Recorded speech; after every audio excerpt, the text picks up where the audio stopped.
Because in order for you to truly understand electrons, you have to talk about light. Now, what do I mean by that? When we say light, we generally mean like the visible light that we see, and the one that we can see with our own eyes. However, visible light, is just a small part of the continuum of radiation that comprises the electromagnetic spectrum. Okay, so electromagnetic spectrum.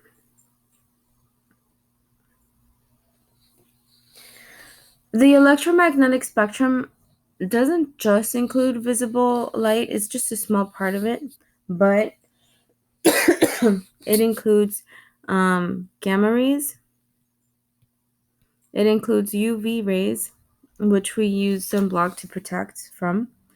We use, it includes microwaves, which we use to nuke food. We also have radio waves for communication,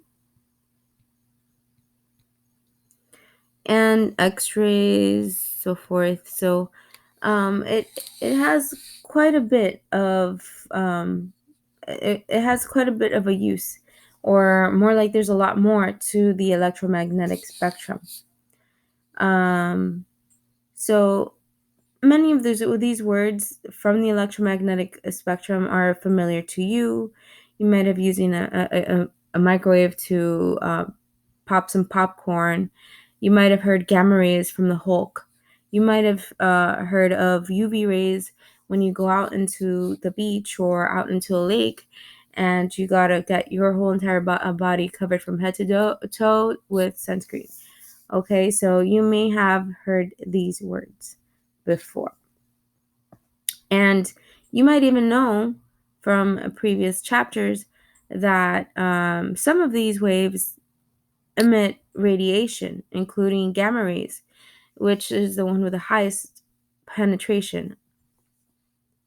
So although they seem pretty different from each other and also from light, they are all transmission of energy in the form of waves.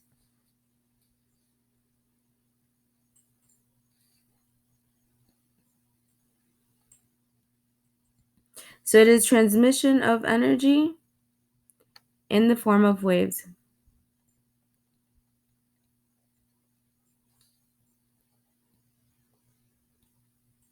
Okay. So when we talk about waves, you might think about beach waves, which, yes, that is one form of a wave. You might think of hair waves, which, okay, and we can get away with that one too, but not so much. But waves are a little bit more than that. In order to understand waves, you have to look at the fundamental properties of waves. And in order for you to look at that, we need to understand what waves are characterized by. So waves are characterized by their wavelength, frequency, and amplitude. So they are characterized by, let me put this here.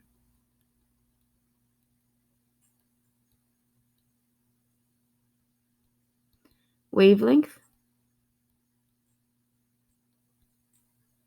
frequency, and amplitude. Yeah? Okay. So, wavelength is also written as lambda, and this is the distance between identical points on successive waves.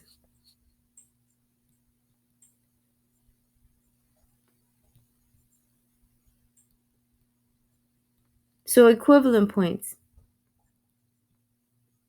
in successive waves.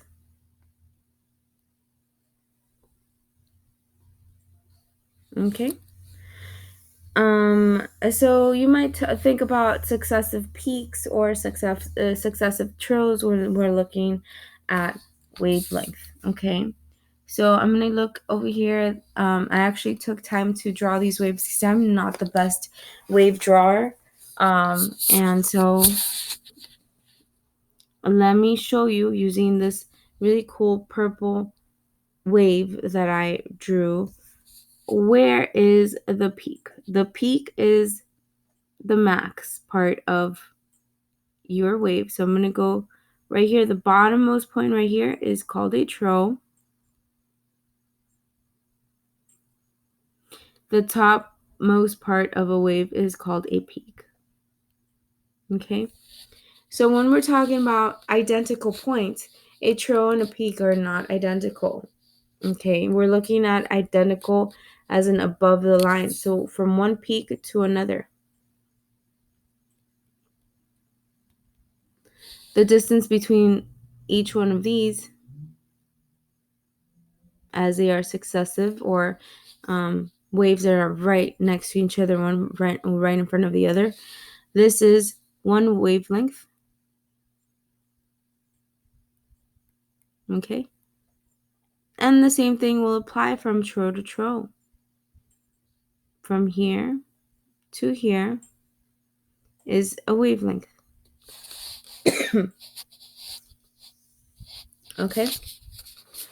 The frequency, which is written as nu, and I'm going to write it down here how you actually spell it, nu, is the number of waves that pass through a particular point in 1 second. Okay? So, when we're talking about frequency, we're talking about how many waves per second are passing through. So, let me go down here or up here. Here we go. So, right here we have a greater frequency or a lower frequency because we have less waves passing by this certain area in a second. Okay. Now, if I have another wave and this one is passing by like this one has a higher frequency.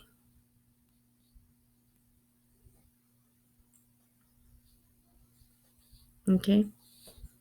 My new is a little bit weird, but here we go. I'm doing my best here. It looks like a V, but it's not really a V. There you go. New. So frequency will be pretty high here. Frequency will be pretty low here. But at the same time, the wavelength will be greater here and it'll be lower here. Okay.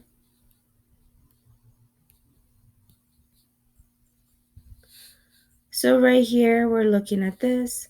So the greater the frequency of a wave, the lower the wavelength will be, and vice versa.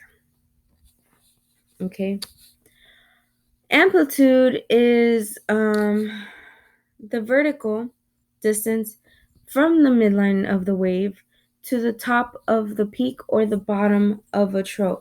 So if we're looking at a peak as it goes up, we're looking at the midline of this wave, which will be, and I'm going to use blue for this one, which will be right here.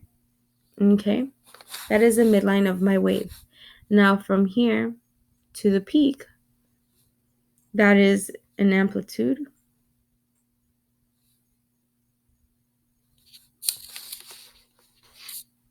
Okay, and same from midline to trough. That is an amplitude. Okay. All right. So the speed of a wave really depends on the type of the wave and the nature of the medium in which the wave is traveling from and to. So it could be different if it's in air, if it's in water, or in a vacuum. The speed of light, which I wrote down here earlier, is the speed of light through a vacuum specifically is denoted as C. And it is 2.99792458 times 10 to the 8th power meters per second. Or we can actually, or I personally round this up to 3.00 times 10 to the 8th meter per second. Now, this number may vary depending on your teacher.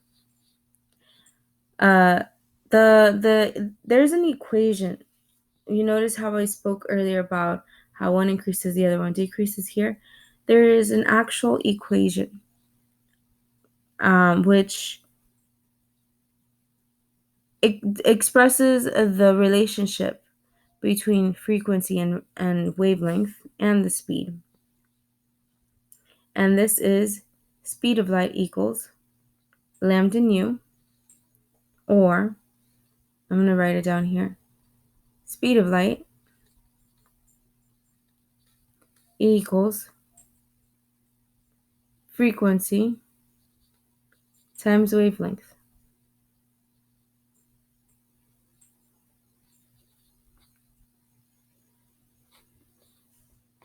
And this is, let me make sure you guys understand this. Okay.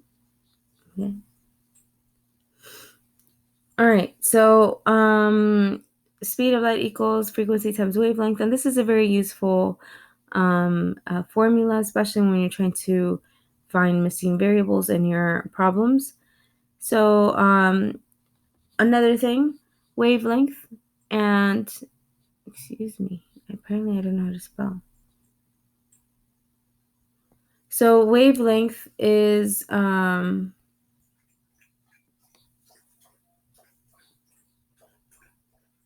expressed, wavelength and frequency are expressed in meters.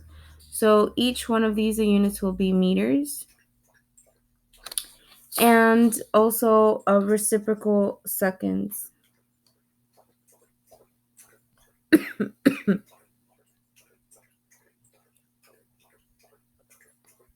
Okay, let me make sure that I got this right, okay? So the speed of light depends on the type of wave and nature of the medium in which the wave is traveling. The speed of the light is 3.00 times 10 to the 8th power meters per second. And you can show the relationship between the speed, wavelength, and frequency of a wave through this formula right here.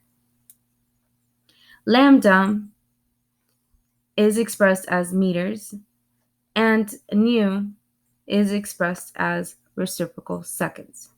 Okay, so lambda, which is wavelength, is expressed as meters, and frequency, which is reciprocal seconds, and is also known as nu, is written as reciprocal seconds. So make sure you're very careful with these units. As you can see, it can be a little bit confusing sometimes, especially with the Greek letters. As I'm like talking nu lambda, it's a good idea to get used to these alternate letters. And I will go over an actual problem using this formula in a little bit.